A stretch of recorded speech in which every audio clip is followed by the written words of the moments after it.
मैं हूं आपके साथ विभा उपाध्याय और आप सभी दर्शकों का अन्नदाता कार्यक्रम में स्वागत करती हूं। हमारे देश का किसान जन का पोषक है, वो श्रम का देवता है, अन्नदाता है। उसमें ही भारत की आत्मा निवास करती है और ऐसे ही किसानों की प्रगति के लिए हम खेती बाड़ी से जुड़ी हुई बहुत सी नई लाभकारी जानकारियां हर रोज सुबह लेकर आते हैं। तो चलिए कार्यक्रम शुरू करने से पहले देखते हैं क्या है आज के अन्नदाता में। गर्मी के मौसम में मिर्च की खेती से होगा लाभ।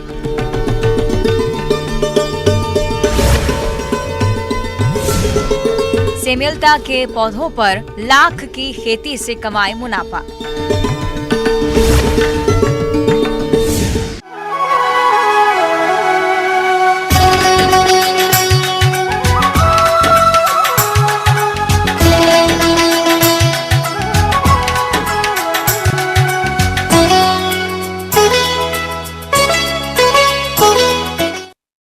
किसान भाइयों, हरी मिर्ची में कैप्साइसिन रसायन होता है और जिसकी वजह से इसमें तीखापन रहता है। भारतीय घरों में मिर्च का अचार, मसालों और सब्जी की तरह उपयोग किया जाता है। मिर्च की खेती अगर वैज्ञानिक तरीके से की जाए तो इसकी पैदावार अधिक हो सकती है। तो आप गर्मी के मौसम में मिर्च की खेती करने के लिए इसकी उन्नतशील किस्मों का चयन करें। खाद उर्वरकों का प्रयोग करते हुए मिर्च की रोपाई कैसे करें, इसकी जानकारी के लिए देखिए कार्यक्रम का ये अंश।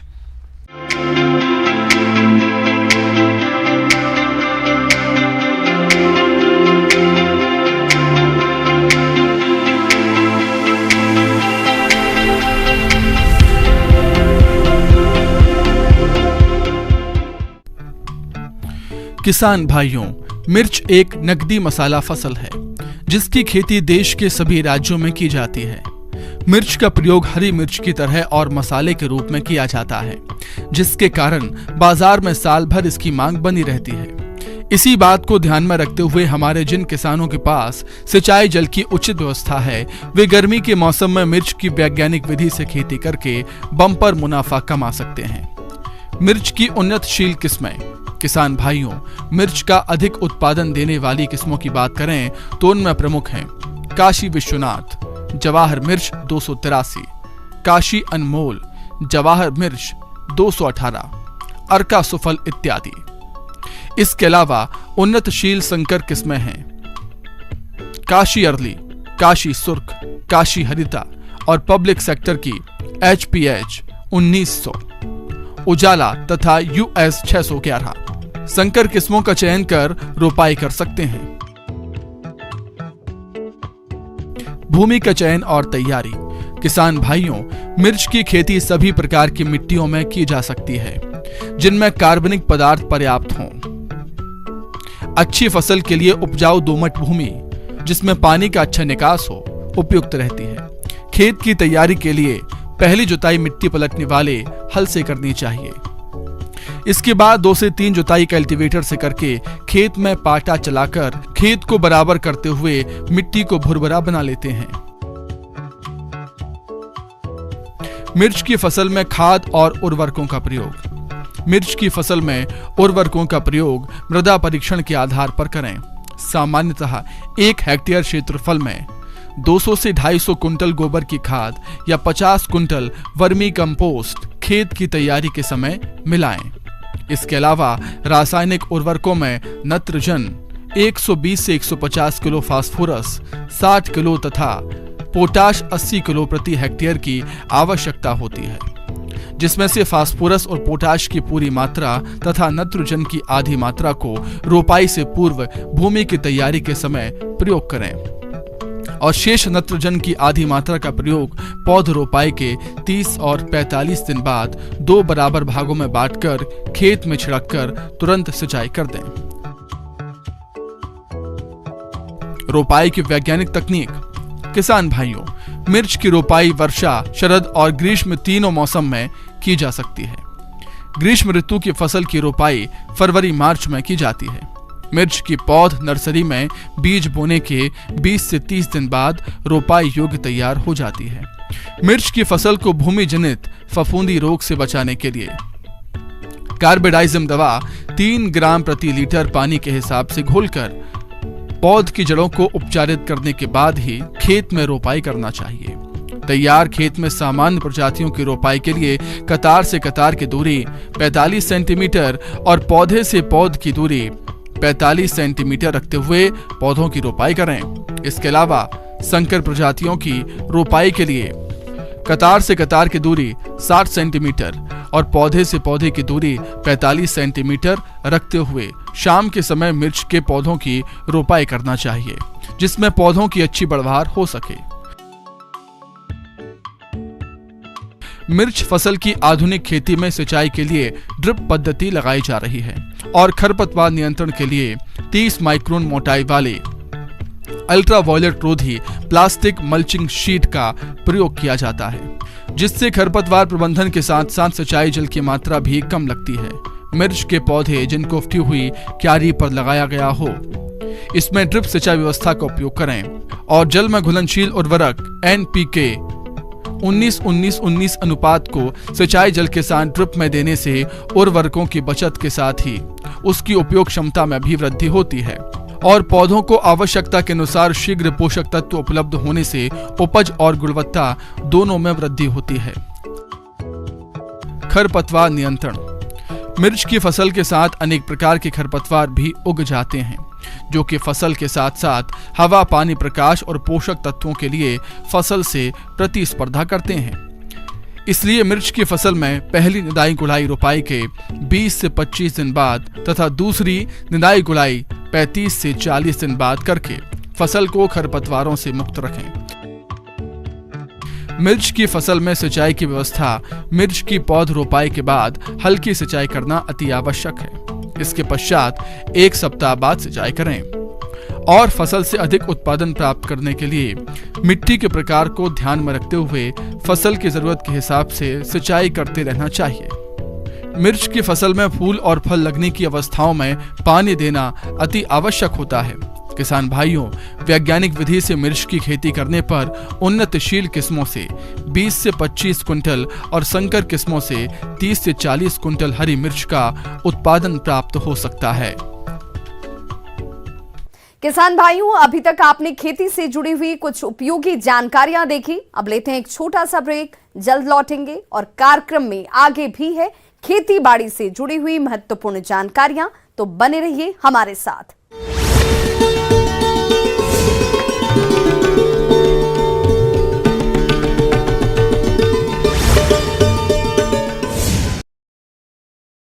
सीएम आवास पर बीजेपी की बड़ी बैठक, संभावित मंत्रिमंडल फेरबदल पर होगी चर्चा। निगम मंडल में नियुक्तियों को लेकर भी मंथन। जबलपुर में प्राइवेट स्कूलों की मनमानी पर शिक्षा विभाग सख्त। किताब, ड्रेस, फीस सूची स्कूल बोर्ड पर लगाने के आदेश। स्कूल ड्रेस भी किसी भी दुकान से लेने की छूट। बॉडी बिल्डिंग स्पर्धा पर बवाल जारी।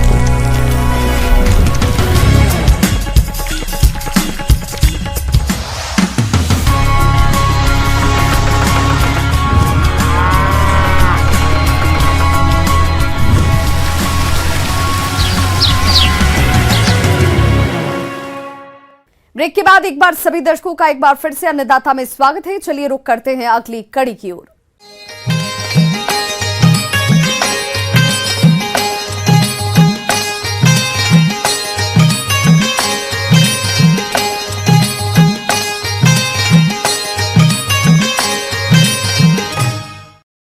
हमारे प्रदेश के कुछ किसान सेमेलता के पौधों पर लाख के कीटों को पालकर लाख उत्पादन करते हैं। वहीं कुछ किसान सेमेलता के पौधों पर लाख कीटों के पालन के साथ ही अनंतरवर्तीय खेती भी करते हैं। और ऐसे में अच्छा उत्पादन लेने के लिए किसान किन किन बातों पर खास ध्यान दें, इसकी समस्त जानकारी के लिए विशेषज्ञ पी पटमाची से सुनिए।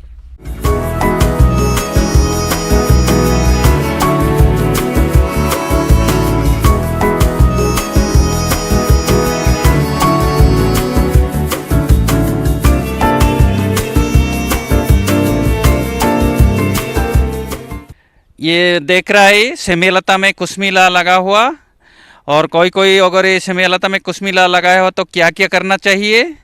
उसके बाद सेमेलता के बीच में जो इंटरक्रॉपिंग हुआ, इसमें हम प्याज लगाया, कोई मूली लगाया, कोई टमाटर लगाया, कोई फ्रेंच बीन, जो भी सब्जी लगाया उसके ऊपर क्या ध्यान देना चाहिए, उसके ऊपर मैं थोड़ा बताना चाहिए। केवल अभी फरवरी मार्च के लिए मैं बता रहा है। तो अभी देखिए गर्मी आ रहा है, तो पानी में माटी में वाटर टेबल नीचे जा रहा है, इसलिए पानी पौधा के लिए चाहिए। इसलिए पानी के कम होने के कारण सेमियालता पौधा में ये पौधा श्रिंक हो जाएगा, तो ला का पपड़ी अलग हो जाएगा। इसलिए अभी से ही सेमियालता में पानी देना शुरू कीजिए। उसके बाद अभी देख रहे हैं सेमियालता पौधा के बीच में इंटरक्रॉपिंग में बहुत सारा सब्जी आप लगाए होंगे, उसमें भी पानी दीजिए कि ये पानी सब्जी उब्जी के लिए भी काम करेगा, उसके पौधा के लिए भी काम करेगा। पौधा के लिए काम करेगा तो ला वहाँ जो बिहन बन रहा है वो सुरक्षित रहेगा और डाली में लगा के रहेगा, उसको बिहन का रूप में भी यूज कर सकता है। अगर ये सेमियालता पौधा में अभी पानी नहीं देंगे तो बिहन ला का डाली से अलग हो जाएगा, तो बिहन का रूप में वो काम नहीं करेगा। उसके बाद पानी के चलते ये पौधा तंदुरुस्त रहेगा। उसके बाद देख रहा है ये पौधा में फूल आ रहा है, ये फूल से जो सेमियालता पौधा का बीज निकलेगा अभी का रेट में 2500 और 3000 रुपया किलो 1 किलो ये बीज बेच रहा है। तो ये बीज भी आप पानी देने से बढ़िया करके बनेगा। लाह के कीड़ों को सेमियालता का पौधा पसंद है। सेमियालता पौधा एक बार लगाने के बाद 3-4 बार तक प्रयोग किया जा सकता है। लाह के कीड़ों को चढ़ने के बाद 6 माह तक रखा जाता है। ऐसे में कई किसान सेमियालता में लाह पालन के साथ मिश्रित फसलें भी लगाते हैं। सेमियालता लाह की मिश्रित फसल में कुछ बातों पर खास ध्यान देने की जरूरत होती है, जैसे इन मिश्रित फसल में ऐसे कीटनाशी का प्रयोग ना करें जो कि लाह के कीटों के लिए हानिकारक हो। साथ ही खेत में खरपतवार को नहीं उगने दें, इसके लिए आप समय समय पर निराई गुड़ाई करें। उसके बाद ये फरवरी मार्च में विशेष करके 15-15 दिन में कीटनाशक ये पौधा में ये फूल में देना चाहिए, नहीं तो ये फ्रूट बरर स्टेम बरर दुश्मन कीड़ा इसको खा के बर्बाद कर देगा। तो ये सेमियालता में ये जो बीज बचाने के लिए फूल में 15-15 दिन के लिए दवाई देने के लिए बताया, उसमें से फिप्रोनिल भी काम करेगा, लेकिन बढ़िया दवाई है हिमिडाक्लोपिड। ये इसको आपको 2 ml 15 लीटर पानी में घोल करा के छिड़काव कीजिए तो शत्रु कीड़ा मर जाएगी। उसके बाद सेमियालता पौधा में इंटरक्रॉपिंग करने के लिए मैं जोर दे रहा है, क्योंकि एक सेमियालता पौधा में लगा 200 ग्राम लाख निकलता है 6 महीना, तो 1 हेक्टेयर में 10,000 पौधा लगता है, तो एक पौधा में 200 ग्राम निकलेगा तो 20 कुंटल लाख 6 महीना में मिलता है। 20 कुंटल लाख का भाव आज का रेट में किलो 1000 रुपया होगा तो 20 लाख रुपया 6 महीना में आएगा 1 हेक्टेयर में। लेकिन सब्जी नहीं लगाएंगे तो वही लाह से ही पैसा मिलेगा, लेकिन सब्जी लगाएंगे तो उतना खर्चों से सब्जी फिर 50 कुंटल साल में आता है। 1 हेक्टेयर में लगभग 10 रुपया पर 1 किलो हिस्सा में बेचने से 50,000, सब्जी से 1 साल में 50,000, 1 हेक्टेयर में लाख से 20 लाख रुपया तो का आता है। खासकर महिला किसान के लिए लाह की खेती करने के लिए यह एक बेहतर विकल्प है। इतना ही नहीं, सेमियालता में लाह की खेती करने से इसकी देखरेख करना आसान होता है। इससे समय समय पर इसमें दवाओं की छिड़काव आसानी से किया जा सकता है। इस पौधे में लाह लगने से इसकी हार्वेस्टिंग करने में भी आसानी होती है। उसके बाद अभी जो लाह काटेंगे तो सेमियालता को जमीन से सटा के काटना, तो जमीन से सटा के काटेंगे तो नया टहनी मिट्टी से आएगा तो हवा आने के बाद नहीं गिरेगा। ये काम आप कीजिए। उसके बाद अगर बिहन कटाई कर रहे हैं तो इसको बंडल बांध के कुसुम पेड़ में ला लगा दीजिए, ये अच्छा रहेगा। तो यहाँ बढ़िया कटिंग करने का फिर 6 महीने के बाद फिर कुसमी ला लगेगा।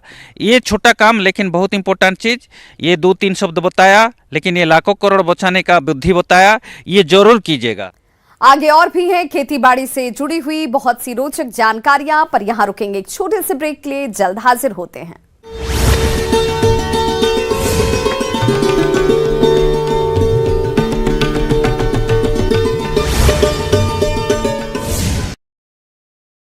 सीमा आवास पर बीजेपी की बड़ी बैठक, संभावित मंत्रिमंडल फेरबदल पर होगी चर्चा। निगम मंडल में नियुक्तियों को लेकर भी मंथन। जबलपुर में प्राइवेट स्कूलों की मनमानी पर शिक्षा विभाग सख्त, किताब ड्रेस फीस सूची स्कूल बोर्ड पर लगाने के आदेश। स्कूल ड्रेस भी किसी भी दुकान से लेने की छूट। बॉडी बिल्डिंग स्पर्धा पर बवाल जारी, इंदौर में कांग्रेस सेवा दल ने किया हनुमान चालीसा का पाठ, बीजेपी नेताओं को सद्बुद्धि देने की प्रार्थना। यूपी में बारिश से फसलों को नुकसान, कृषि मंत्री कमल पटेल की किसानों से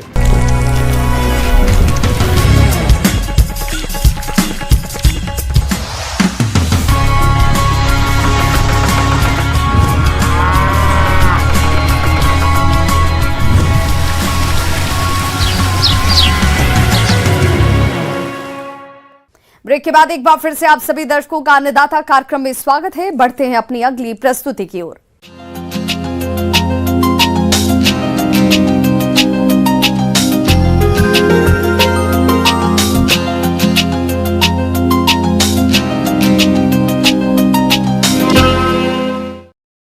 किसान भाइयों, कटहल की बागवानी की सबसे बड़ी खासियत यह है कि इसके बागों की ज्यादा देखरेख करने की जरूरत नहीं पड़ती। कटहल का उपयोग आमतौर पर लोग सब्जी, अचार आदि बनाने के लिए करते हैं। कटहल की बागवानी किसानों के लिए काफी मुनाफेदार मानी जाती है। तो आइए जानते हैं कटहल के बाग में इस समय किए जाने वाले जरूरी कार्यों के बारे में। फल अनुसंधान केंद्र ईटखेड़ी, जिला भोपाल के विषय विशेषज्ञ प्रवीण बर्डे से।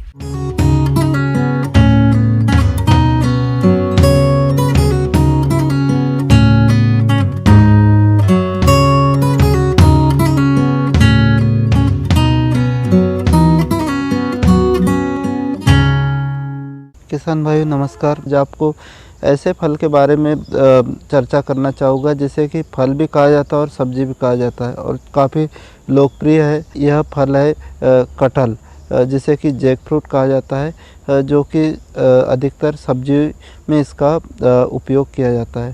साथ में इसका उपयोग जैसे कि अचार वगैरह में होता है। कटहल की खेती लगभग पूरे देश में की जाती है। इसके बावजूद कटहल की खेती में असम का स्थान सर्वोत्तम है। इसके अतिरिक्त मध्य प्रदेश, छत्तीसगढ़, उत्तर प्रदेश, बिहार, झारखंड, पश्चिम बंगाल और दक्षिण भारत के राज्यों में भी इसकी बागवानी बड़े पैमाने पर की जाती है। इसकी बागवानी के लिए ज्यादा कुछ ध्यान देने की जरूरत नहीं होती है। कटहल के फल को कच्चे तथा पक्के दोनों प्रकार से उपयोग करते हैं, लेकिन सब्जी में इसका स्थान ज्यादा है। इसके बागों की सही से देखभाल करें तो कटहल का अधिक पैदावार ले सकते हैं। कटहल के बारे में निंदाई गुड़ाई भी जैसे सभी फलों में करते हैं, वैसे ही कटहल में भी निंदाई गुड़ाई की आवश्यकता होती है। पौधा लगाने के बाद से 1 वर्ष तक पौधों की अच्छी देखरेख करनी चाहिए। पौधों के थालों में समय समय पर खरपतवार निकालकर निराई गुड़ाई करते रहना चाहिए। साथ ही पौधों को रोपाई की शुरुआत में कुछ वर्ष तक सर्दी के मौसम में 15 दिनों के अंतराल पर और गर्मी के मौसम में प्रति सप्ताह सिंचाई करते रहना चाहिए। अगर पौधा बड़ा हो गया है तो गर्मी के दिनों में प्रत्येक 15 दिन में तथा सर्दी के मौसम में 1 महीने में सिंचाई करना चाहिए। साथ ही नवंबर से जनवरी माह तक कटहल के पौधों में फूल आने लगते हैं, इसलिए इन महीनों में सिंचाई नहीं करनी चाहिए। पोषण प्रबंधन भी काफ़ी महत्वपूर्ण होता है, क्योंकि किसानों की काफ़ी समस्या होती है कि कटहल में फल नहीं लगते। किसान क्या करता है, कटहल लगा देता है, उसके बाद में उसमें कोई भी खाद एवं उर्वरक का प्रयोग नहीं करता है, तो इस कारण इसमें पोषक तत्वों की कमी आती है और साथ में फलन नहीं आता है। पौधे 10 वर्ष के हो जाएं, तब उसमें 80 से 100 किलोग्राम गोबर की खाद, 1 kilogram urea, 2 kilogram single super phosphate तथा 1 किलोग्राम म्यूरेट ऑफ पोटाश प्रति वर्ष जुलाई अगस्त में देते रहना चाहिए। नए पौधों में 3 वर्ष तक उचित ढांचा देने के लिए काट छांट करते रहना चाहिए और कटे स्थान पर बोर्डो पेस्ट लगाएं एवं ढांचा देते समय ध्यान रखना चाहिए कि तने पर 2 मीटर ऊंचाई तक किसी भी शाखा को नहीं निकलने दें। उसके ऊपर 3 से 4 अच्छी शाखाओं को चारों तरफ बढ़ने देना चाहिए। इसमें क्या होता है कि एक ही पौधे पर 2 तरीके के फूल आते, नर एवं मादा। तो इसमें जो नर फूल है वो झड़ जाते हैं और जो मादा फूल है उससे कटहल बनता है। तो इसमें हमें इस बात का ध्यान रखना है कि कटहल जब भी लगाए उसमें एक पौधा नहीं लगाए, साथ में करीब 2-4 पौधे साथ में लगाए, जिससे कि इसमें परागण हो सके और कटहल इसमें फूल जाए। ऐसे तो कटहल के पेड़ में रोग तथा कीट का प्रकोप बहुत कम होता है, लेकिन इसमें लगने वाला प्रमुख रोग फल सड़न है। ये रोग राइजोपस आर्टोकार्पाई नामक कवक के कारण होता है। इसका प्रकोप फल की छोटी अवस्था में होता है। इसके कारण कटहल के फल सड़कर गिरने लगते हैं और इस रोग की रोकथाम के लिए डाइथेन M45 2 ग्राम दवा प्रति लीटर पानी की दर से घुलकर 15 दिनों के अंतराल पर 2 से 3 छिड़काव करने चाहिए। तना छेदक कीट लगता है जो कि तने को नुकसान पहुंचाता है, तना खा लेता है और पौधा कमजोर होकर पौधे को सुखाने लगता है। तना बेधक कीट के नवजात पिल्लू कटहल के मोटे तने एवं डालियों में छेद बनाकर नुकसान पहुंचाते हैं। अधिक प्रकोप की अवस्था में मोटी मोटी शाखाएं सूख जाती हैं एवं फसल को प्रभावित करती हैं। इसके नियंत्रण के लिए क्षेत्र को किसी पतली तार से साफ करके नुबान दवा या केरोसिन तेल की 4-5 बूंद रोई में डालकर गीली चिकनी मिट्टी से बंद कर दें। इस प्रकार से गंध के प्रभाव से पिल्लू मर जाते हैं और तने में बने छिद्र धीरे धीरे भर जाते हैं। मिलीबग कीट फल, फूल एवं डंठलों का रस चूसता है, जिससे फल और फूल झड़कर गिर जाते हैं। इसकी रोकथाम के लिए मई जून में बगीचे की जुताई कर देनी चाहिए। इसके साथ ही पेड़ के तने पर पॉलिथीन बांधकर ग्रीस लगा देना चाहिए। यदि कीट पेड़ चढ़ गए हों तो डाइमेथोएट 1 मिलीलीटर दवा प्रति लीटर पानी की दर से घोलकर छिड़काव करें। यदि हम कटहल की बागवानी वैज्ञानिक तरीके से हम करते हैं तो हम अच्छा उत्पादन प्राप्त करने के साथ में अच्छी आय भी प्राप्त कर सकते हैं। धन्यवाद।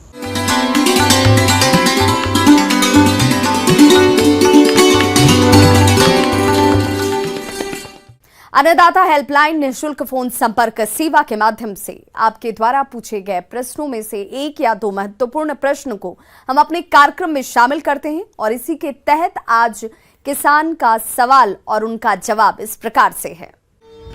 अन्नदाता निःशुल्क फोन संपर्क सेवा के माध्यम से पूछे गए प्रश्नों में से आज हमने जिस प्रश्न को कार्यक्रम में शामिल किया है उसे पूछा है ग्राम झूमर, जिला इंदौर के कृषक भागीरथ प्रसाद ने। ये आलू की फसल में रोगों के नियंत्रण के बारे में जानकारी चाहते हैं। तो भागीरथ प्रसाद जी, आपकी जानकारी के लिए प्रस्तुत है कार्यक्रम का ये अंश।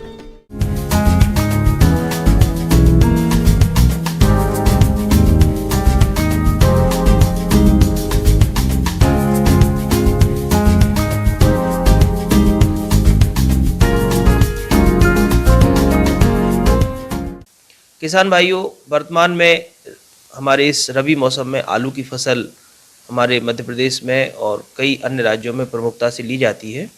जो किसान भाई लंबे समय तक आलू की फसल रख के पकाना चाह रहे हैं और अच्छी गुणवत्ता का आलू स्टोर करने के पर्पज से रख रहे हैं, उनको फिर आलू की फसल में समय समय पे विभिन्न प्रकार के बीमारियों और कीड़ों का प्रकोप होता है। सबसे पहले बात करें हम रोगों की, इसमें जो पर्ण धब्बा रोग आता है, अल्टरनेरिया ब्लाइट एक बीमारी आती है। किसान भाइयों, आलू की फसल में अगेती झुलसा रोग का प्रकोप काफी देखने को मिलता है, जो अल्टरनेरिया कवक द्वारा फैलता है। इस रोग के लक्षण शुरुआत में पौधे की निचली पत्तियों पर छोटे गोले से अंडाकार भूरे धब्बों के रूप में दिखाई देते हैं और इस रोग से प्रभावित कंदों पर दबे हुए धब्बे तथा नीचे का गुदा भूरा और शुष्क हो जाता है। इसलिए इस रोग की रोकथाम के लिए मैंकोजेब 2 ग्राम प्रति लीटर पानी में घोलकर फसल पर छिड़काव कर दें, जिससे आप इस रोग पर काफी हद तक नियंत्रण पा लेंगे। इसके अलावा ठंडे क्षेत्रों में जहां सर्दी बहुत अधिक पड़ती है, वहां पे पछेती जो अंगमारी बीमारी है वो भी आती है। जबकि जो पछेती अंगमारी बीमारी है लेट ब्लाइट, इसमें बीच बीच में पत्तियों पे धब्बे बनते हैं और तने पे भी धब्बे आते हैं। ये जो बीमारियां हैं, इसके लिए बीजोपचार सबसे महत्वपूर्ण है। जब हम आलू की बिजाई करें उस समय किसी भी एक फफूंदनाशी कार्बेंडाजिम प्लस मैंकोजेब या कार्बोक्सिन प्लस थायरम जो आता है, इसकी हम 50 लीटर पानी में 15 से 20 ग्राम मात्रा को मिला के और आलू का बीजोपचार करके और फिर बिजाई करें। जो शुरुआती दौर में हमने आपको बताया कार्बेंडाजिम प्लस मैंकोजेब, उसकी 400 से 500 ग्राम मात्रा प्रति एकड़ के मास से 200 लीटर पानी में घोल के स्प्रे करनी है। आलू में तमाम प्रकार के विषाणु जनित बीमारियों का जो प्रकोप होता है, सामान्य तौर पे इनके लिए कोई ऐसे रसायन नहीं है जिनका उपयोग किया जाए, लेकिन बचाव बहुत महत्वपूर्ण है। जो पोटैटो वायरस एक्स है या पोटैटो वायरस वाई है या और तमाम तरह की जो वायरस है। किसान भाइयों, आलू की फसल में पत्ती सिकुड़न लीफ कर्ल रोग के नाम से इसे जाना जाता है। ये एक विषाणु जनित रोग है जिसे कीट द्वारा एक पौधे से दूसरे पौधे में फैलाया जाता है। इस रोग से ग्रसित पौधों की बढ़वार रुक जाती है, उनकी पत्तियां छोटी मुड़ जाती है। वायरस है, इनका जो संचरण है वो सफेद मक्खी या माहू नामक कीटों से होता है और जब इन कीटों का प्रकोप होता है तो ये पौधों का रस भी चूसते हैं और रस चूसने के साथ साथ विषाणु जनित बीमारियों का फैलाव भी रोगी पौधे से स्वस्थ पौधे में करते हैं। और जब ये विषाणु जनित बीमारियों का प्रकोप होता है तो पौधा छोटा रह जाता है, उसकी पत्तियां मोटी हो जाती हैं, सामान्य से ज़्यादा हरी हो जाती हैं। तो ये इस प्रकार के सिम्टम अगर दिखाई दें तो तत्काल उन पौधों को खेत से निकाल कर अलग करके उखाड़ के हम एक जगह जाके उसको नष्ट कर दें, जिससे हमारी बीमारी का फैलाव ना हो। और इसके अलावा इस रोग को फैलाने वाले कीट के नियंत्रण के लिए नीम तेल 5 मिलीलीटर प्रति लीटर पानी की दर से घोल बनाकर फसल पर इसका छिड़काव कर दे। यदि इस रोग का प्रकोप फसल में ज्यादा देखने को मिल रहा है तो आप इसके रासायनिक नियंत्रण के लिए जो रस चूसक कीटों की जो रसायन है, जैसे इमिडाक्लोप्रिड है, एसिटामिप्रिड है, थायमेथॉक्सैम है, इनका हम तत्काल छिड़काव करें। ये जो रसायन है इनकी 150 मिलीलीटर मात्रा हमें प्रति हेक्टेयर के मान से उपयोग करनी है। शाम के समय छिड़काव करने से दवा का जो प्रभाव है वो काफ़ी अच्छा होता है, क्योंकि जो कीटनाशी या फफूंदनाशी हैं इनका स्प्रे करने के बाद 12 से 14 घंटे तक खेत में किसी प्रकार का कोई डिस्टर्बेंस नहीं होना चाहिए।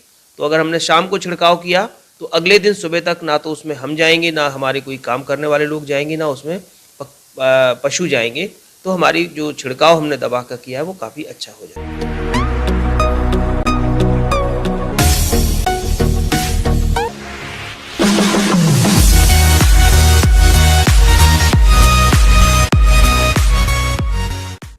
आइए अब एक नजर डालते हैं राज्य के कुछ चुनी हुई मंडियों के प्रमुख फसलों के बाजार भाव पर।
किसान भाइयों, अन्नदाता आपकी सेवा के लिए संकल्परत है। कृषि संबंधित समस्या और सुझावों के लिए आप हमें इस पते पर संपर्क कर सकते हैं।